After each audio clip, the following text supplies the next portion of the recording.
കഴിഞ്ഞ ക്ലാസ്സിലെ conversion of galvanometer into ammeter and volt meter കഴിഞ്ഞു. അതിന് മുമ്പിലത്തെ ക്ലാസ്സിൽ നമ്മൾ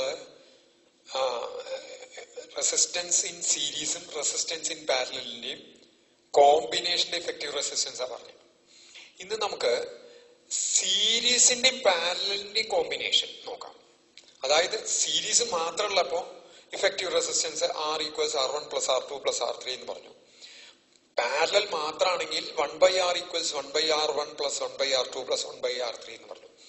ഇനി സീരീസും പാരലലും ഒരുമിച്ച് വരുന്ന ഒരു കോമ്പിനേഷൻ വന്നാൽ, രണ്ടും കൂടിയിട്ടുള്ള കോമ്പിനേഷൻ വന്നാൽ അവിടെ എങ്ങനെ ഇഫക്റ്റീവ് റെസിസ്റ്റൻസ് കാണാം?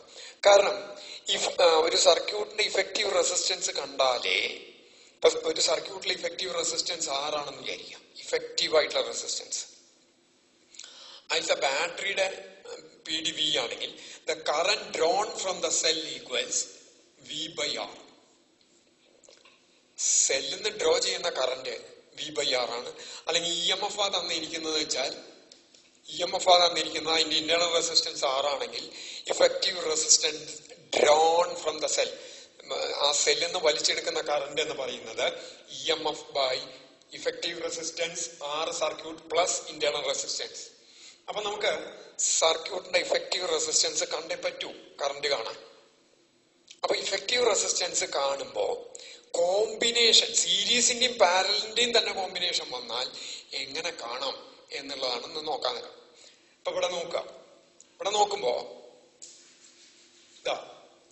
ഇവിടെ ഒരുപാട് 1, 2, 3, 4, 5, 6 റെസിസ്റ്റൻസുകൾ ഇതിപ്പോ സീരീസും ഉണ്ട്, പാരലും ഉണ്ട്, പലതും ഉണ്ട്. എങ്ങനെയാ പാരലൽ അറിയാം? പാരലൽ എന്ന് വെച്ചാൽ ബ്രാഞ്ചിങ് വന്നാൽ പാരലായി, കറന്റ് ഡിവൈഡ് ചെയ്ത് ഒഴുകിയ പാരലായി, ഒരേ കറണ്ട് ഒഴുകിയ സീരീസ് ആയി. ഇങ്ങനെയൊക്കെ വരുമ്പോ എങ്ങനെ കാണാം? എന്ത് കാണുക? What is the effective resistance between the points A and B? എക്കും ബിക്കും ഇടയ്ക്കുള്ള ഇഫക്റ്റീവ് റെസിസ്റ്റൻസ് എന്താണ് എന്ന് കണ്ടുപിടിക്കും. ഇത് ഒക്കെ സീരീസ് ആയിരുന്നു വെച്ചാൽ എളുപ്പമായിരുന്നു, നമുക്കെല്ലാം കൂടി കൂട്ടിയാൽ മതി. പാരലൽ ആയിരുന്നു വെച്ചാൽ അതിന്റെ ഫോർമുല വെച്ചും ചെയ്യായിരുന്നു. ഇങ്ങനെ വരുമ്പോ അത് പറ്റില്ല. ഇപ്പൊ ഈ ഒരു റെസിസ്റ്റൻസ് ഇല്ല, ഇതൊക്കെ സീരീസാ വരിക, റൈറ്റ്? ഇതിന്റെ ഇടയിൽ ഇങ്ങനെ ഒരു വന്നു കഴിഞ്ഞാൽ ഒക്കെ കഥയൊക്കെ മാറി. അപ്പൊ ഇവിടെ എന്ത് ചെയ്യും?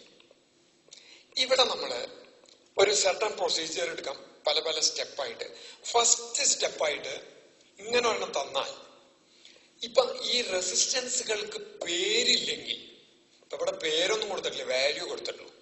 പേരില്ലെങ്കിൽ ആദ്യം തന്നെ അതിനൊക്കെ ഓരോ പേരുകൾ കൊടുക്കുക. ഇതിന് R1, R2, ഇതിന് R3, R4, ഇതിന് R5, ഇതിന് R6. So the first step എന്താ ചെയ്യണ വെച്ചാൽ assign A name for each resistance. First step assign a name for each resistance. ഇനി എന്താ ചെയ്യാൻ വെച്ചാ, അപ്പൊ അത് കൊടുത്തു. ഇനി എന്ത് ചെയ്യാൻ വെച്ചാ, ഏത് രണ്ട് പോയിന്റുകൾക്ക് ഇടയ്ക്കാണ് ഇഫക്റ്റീവ് റെസിസ്റ്റൻസ് കാണാൻ പറഞ്ഞിരിക്കുന്നത് വെച്ചാൽ, ഇപ്പൊ ഇവിടെ ചോദിച്ചാൽ എക്കും ബിക്കും ഇടയ്ക്കാൻ വേണമെങ്കിൽ ഇപ്പൊ ഇവിടെ ഇതിനിടയ്ക്ക് ചോദിക്കാം, പലതും ചോദിക്കാം. ഏത് പോയിന്റുകൾക്ക് ഇടയ്ക്ക് ചോദിച്ചോ അതിന്റെ ഇടയിൽ ഒരു സെല്ല് കണക്ട് ചെയ്തതായിട്ട് സങ്കല്പിക്കുക. എന്നിട്ട് അവിടുന്ന് പോസിറ്റീവ് ടെർമിനലിൽ നിന്നാണ് കറണ്ടിന്റെ ഡയറക്ഷൻ സ്റ്റാർട്ട് ചെയ്യുക. പോസിറ്റീവ് എന്ന് കറണ്ട് സ്റ്റാർട്ട് ചെയ്യുന്നുള്ള പോലെയാണല്ലോ എടുക്കാറ്. പോസിറ്റീവ് ചാർജ് മൂവ് ചെയ്യുന്നതാണ് കറണ്ടിന്റെ ഡയറക്ഷൻ. എന്നിട്ട് ആ കറണ്ടിന്റെ ഡയറക്ഷൻ മാർക്ക് ചെയ്യുക. അപ്പൊ എന്താ അടുത്ത? Connect, assume that a cell is connected.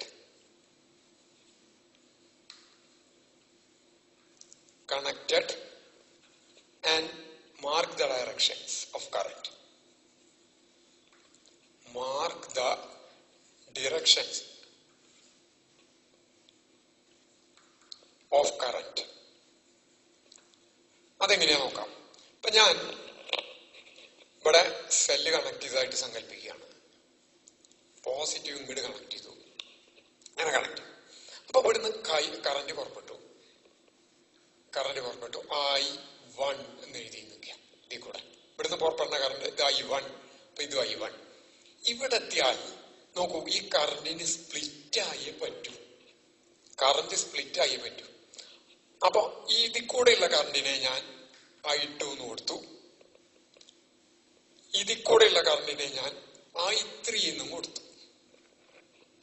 Okay, ഇനി നോക്കുക, ഈ I2 ഇവിടെ എത്തിക്കഴിഞ്ഞാൽ വേറെ വഴിയൊന്നുമില്ല. ഇതേ തന്നെ ഒഴുകണം, അത് ഇതേ തന്നെ ഒഴുകണം, വേറെ ഒരു ബ്രാഞ്ചിങ്ങും ഇല്ലല്ലോ. അപ്പൊ ഇതുവരെ എന്തായിട്ട് വരും? അത് I2 ആയിട്ട് തന്നെ വരില്ലേ? ഇത് I3 ആയിട്ട് തന്നെ വരില്ലേ? ഇനി നോക്കൂ, ഇവിടെ I2 I3 സ്പ്ലിറ്റ് ആയി, ഇവിടെ വരുമ്പോ I2 I3 ചേർന്നു. അപ്പൊ ഇതെന്തായി? ഈ I1 അല്ലേ I2 I3 ആയിട്ട് പോയത്? അപ്പൊ ഇത് വീണ്ടും I1 ആയിട്ട് മാറില്ലേ? I1 ആയിട്ട് മാറില്ലേ? അപ്പൊ ഇങ്ങനെ നമുക്ക് ഡയറക്ഷൻസ് ഓഫ് കറണ്ട് മാർക്ക് ചെയ്യാം. റൈറ്റ്? ഇത് ഈ സെല്ല് കണക്ട് ചെയ്തതായിട്ട് സങ്കല്പിച്ചിട്ടാണ് ഞാൻ മാർക്ക് ചെയ്തത്. ഇനി അപ്പൊ ഇത് രണ്ടാമത്തെ സ്റ്റെപ്പ് കഴിഞ്ഞു. മൂന്നാമത്തെ step identify series and parallel connections. ഇനി ഐഡന്റിഫൈ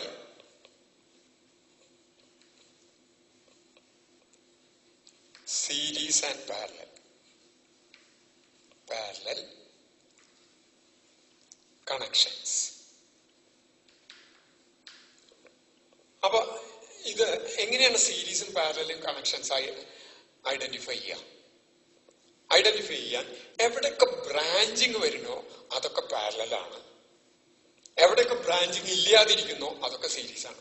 അതായത് ഈ I2 R2 R3 R4 കൂടെ ഒരേ കറണ്ട് ഒഴുകണം. അപ്പൊ R2 R3 R4 സീരീസിലായിരിക്കും. I1 കൂടെ ഒഴുകുന്ന കറന്റ് തന്നെയാണ്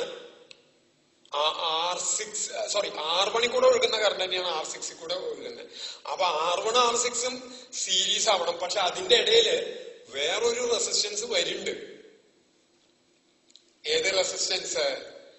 ഈ ഭാഗം അങ്ങനെ എടുത്ത ഒറ്റ റെസിസ്റ്റൻസ് ആയിട്ട് ഇത്രയും ഭാഗത്തിനെ ഇഫക്റ്റീവായിട്ട് ഒരു റെസിസ്റ്റൻസ് ആയിട്ട് ഇടാൻ പറ്റിച്ചാൽ ആ ഒരു എഫക്റ്റീവ് റെസിസ്റ്റൻസ് അങ്ങനെ ഇട്ട് കഴിഞ്ഞാൽ ഇത്രയും ഭാഗത്ത് അത് മൂന്നും സീരീസ് ആയിട്ട് വരും. അതിനു മുമ്പ് ഇവിടെ വെച്ചിട്ട് ഒരു ബ്രാഞ്ചിങ് നടക്കുന്നുണ്ട്. R5 കൂടെ ഒഴുകുന്ന അല്ല ഇതിൽ കൂടെ ഒഴുകണം. അപ്പൊ R5 ബാക്കിയുള്ളതും തമ്മിൽ പാരലലാവില്ലേ? ബ്രാഞ്ചിങ് നടക്കണ കാരണം R5 ബാക്കിയുള്ള റെസിസ്റ്റൻസുകളും തമ്മില് പാരലാവും. അപ്പൊ ഇത് ഐഡന്റിഫൈ ചെയ്ത് കഴിഞ്ഞാൽ നാലാമത്തെ സ്റ്റെപ്പ് ഈ നെയിംസും സിമ്പിൾസ് ഉപയോഗിച്ചിട്ട് ഈ സർക്യൂട്ടിനെ എക്സ്പ്രസ് ചെയ്യാം. Express the circuit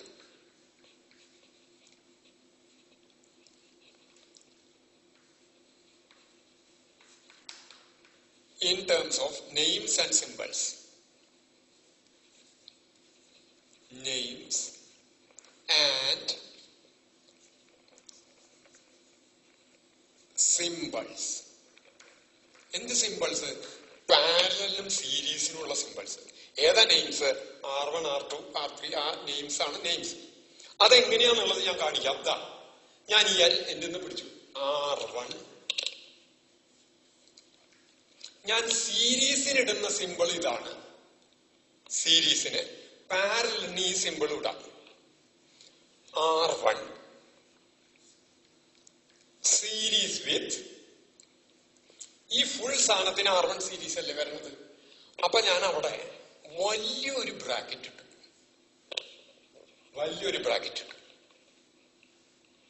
right? I will put the bracket like this. ഇങ്ങനെ ഇട്ടു. ഇനി നോക്കൂ, R2 R3 R4 സീരീസ് അല്ലേ? ആണല്ലോ. അപ്പൊ എനിക്ക് ഒരു ബ്രാക്കറ്റും കൂടി തുടങ്ങി. R2 series R3 series R4 എന്ന് എഴുതാം. അപ്പൊ ഇത്രയും ഭാഗം കഴിഞ്ഞു. ഇത്രയും ഈ മൂന്നെണ്ണത്തിന് ഒറ്റ സിംഗിൾ റെസിസ്റ്റൻസ് ആക്കിയിട്ട് എടുക്കാൻ പറ്റിച്ച, ഇഫക്റ്റീവായിട്ട് എഴുതാൻ പറ്റിച്ച, അതും R5 പാരലൽ അല്ലേ? അപ്പൊ എനിക്ക് എന്താ എഴുതാം? പാരലൽ R5 എന്ന് എഴുതിയാൽ ഈ കംപ്ലീറ്റ് ആയില്ലേ? ഇതങ്ങനെ ഒരൊറ്റ എണ്ണായില്ലേ? അങ്ങനെ ഒരൊറ്റ റെസിസ്റ്റൻസ് ആയി കഴിഞ്ഞാൽ ഇതങ്ങനെ ഇതിന്റെ വാല്യൂ കണ്ടാൽ ഒരൊറ്റ സിംഗിൾ റെസിസ്റ്റൻസ് ആണ് വരിക. ആ ഒരു സിംഗിൾ റെസിസ്റ്റൻസിന് സീരീസ് ആയിരിക്കും R6. തെറ്റുണ്ടോ? ഇതങ്ങനെ ആ ബ്രാക്കറ്റിലുള്ള ടേമാണ്. അതിന് ഇതായി കഴിഞ്ഞാൽ ഒറ്റ സിംഗിൾ റെസിസ്റ്റൻസ് വന്നാൽ ആ സിംഗിൾ റെസിസ്റ്റൻസ് ഇവിടെ ഇട്ട് കഴിഞ്ഞാൽ ഈ ഒന്ന് R1 R6 അതിന് സീരീസ് ആയിട്ട് വരിക. ഇതാണ് ഈ നാലാമത്തെ step. Express circuit in terms of names and symbols എന്ന് പറയുന്നതിന്റെ അർത്ഥം. Last step substitute values and calculate. Substitute values and calculate. അപ്പൊ വാല്യൂസ് സബ്സ്റ്റിറ്റ്യൂട്ട് ചെയ്യണം. 4 in series with ഇവിടെ ഇതൊക്കെ എത്രയാ? 2 വീത 2 series 2 series 2 parallel എത്രയാ പറഞ്ഞേ? 1 അല്ലേ? 1 അല്ലേ? എത്രയാ? 3. ഇനി നോക്കാം. ഇനി കാൽക്കുലേറ്റ് ചെയ്യുമ്പോ ഇഫക്റ്റീവ് റെസിസ്റ്റൻസ് ആണ് കാൽക്കുലേറ്റ്. ഇനി കാൽക്കുലേറ്റ് ചെയ്യുമ്പോ ഈ അറ്റത്ത് നല്ല തുടങ്ങണ്ടേ. ഏറ്റവും ഇന്നർമോസ്റ്റ് ബ്രാക്കറ്റ് ആദ്യം ചുരുക്കുക. ഏറ്റവും ഇന്നർമോസ്റ്റ് ബ്രാക്കറ്റ്. അങ്ങനെ വരുമ്പോ ഇതാ വരും. ഈ 3 സീരീസാ. ഈ 3 സീരീസിനെ ചുരുക്കി കഴിഞ്ഞാൽ എന്ത് വരും? ഇത് 3 സീരീസാ. സീരീസിന്റെ എഫക്റ്റീവ് റെസിസ്റ്റൻസ് എങ്ങനെയാ കിട്ടുക? സിമ്പിൾ ആണ്. എന്താണ് formula? R1 plus R2. 3 series ആയിട്ട് കണക്ട് ചെയ്ത് വെച്ചാൽ സമ്മാണ് വരിക. അപ്പൊ ഇത് 3 കൂടി ഇതായ 6 പാരലൽ 1. Am I right?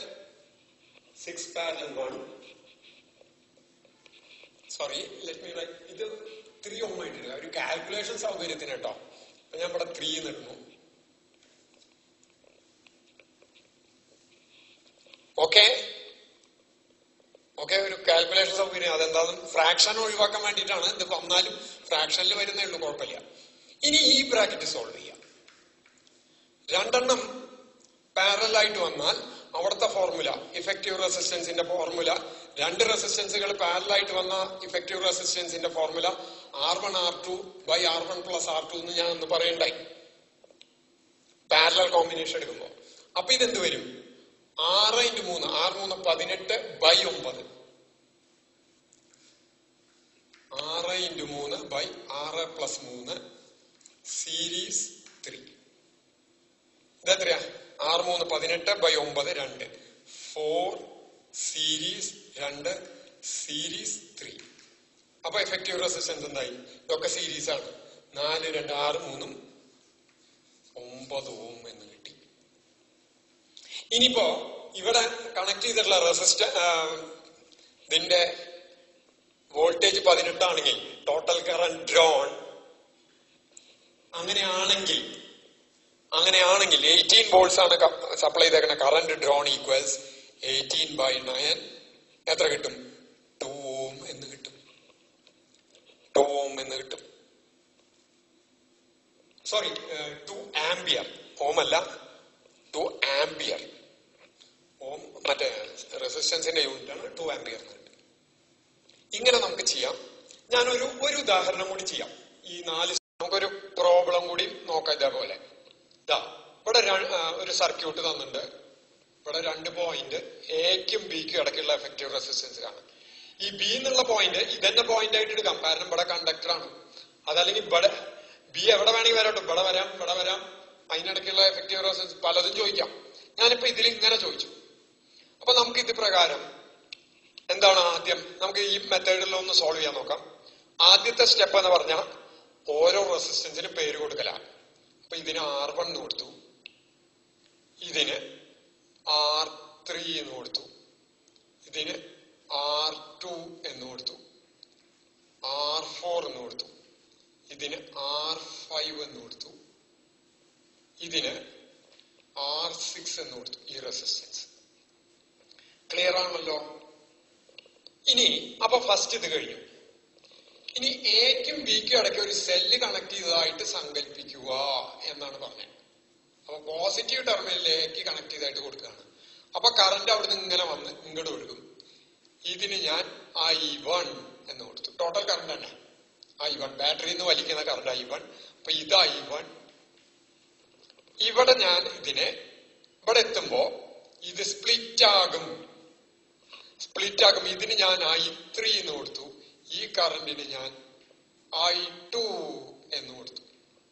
അപ്പൊ ഇതും I2 തന്നെയാവും. ഇത് വേറെ വഴിയൊന്നുമില്ലല്ലോ. I2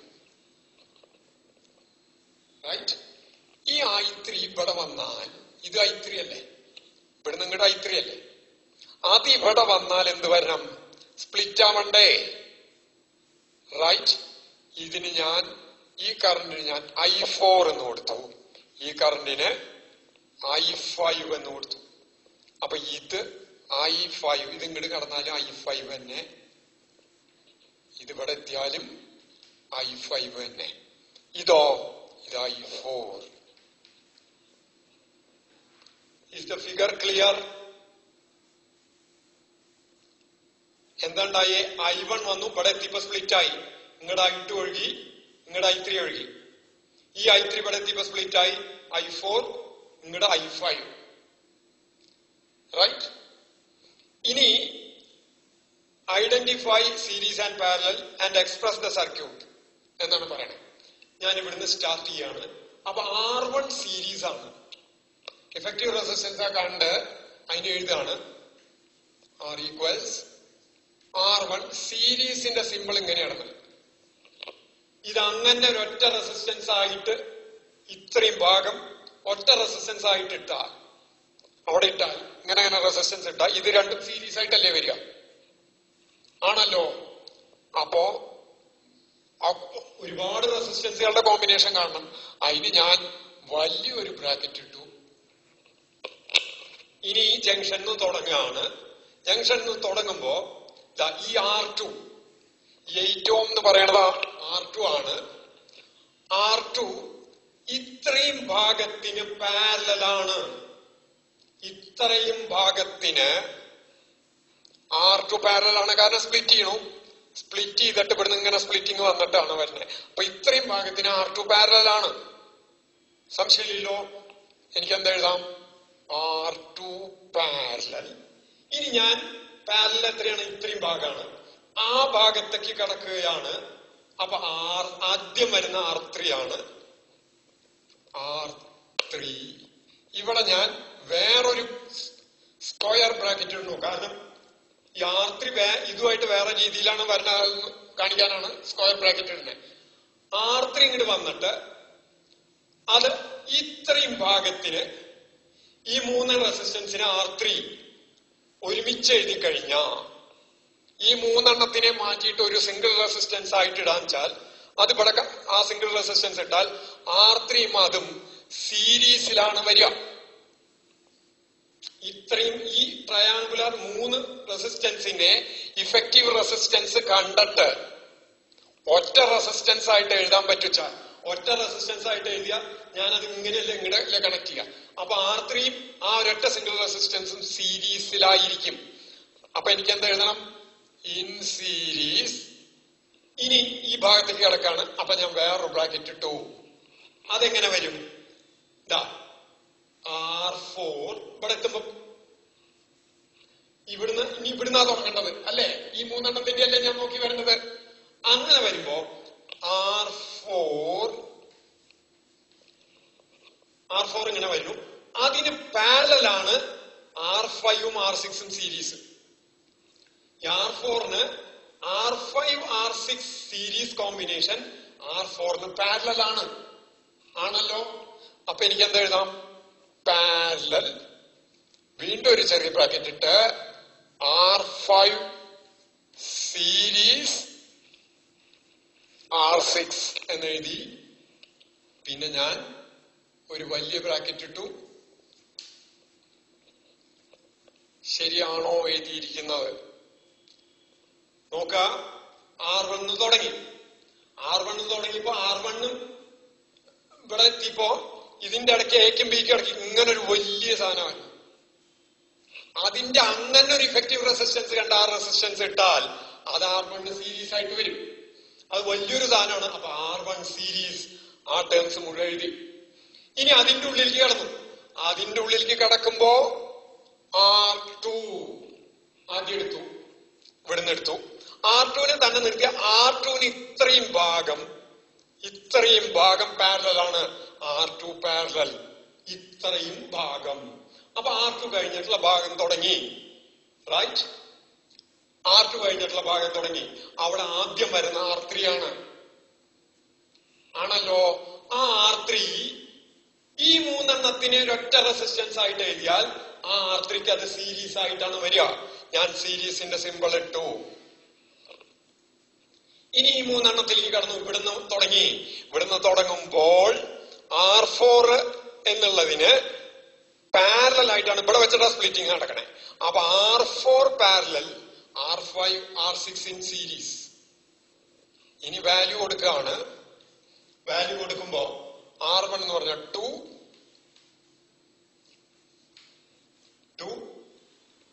R2 8 പാരലൽ, R3 എത്രയാ 3 സീരീസ്, R4 എത്രയാ 10 പാരലൽ, R5 5 R6 5. ഏറ്റവും ഇന്നർ മോസ്റ്റ് ആദ്യം ചെയ്യണം എന്ന് പറഞ്ഞു. അപ്പൊ 2 സീരീസ്, 8 പാരലൽ, 3 സീരീസ്, 10 പാരലൽ. ഇത് രണ്ടും കൂടി സീരീസിലാണ് 10 പാരലൽ 10 ചെയ്താൽ I'll get 10 into 10 by 10 plus 10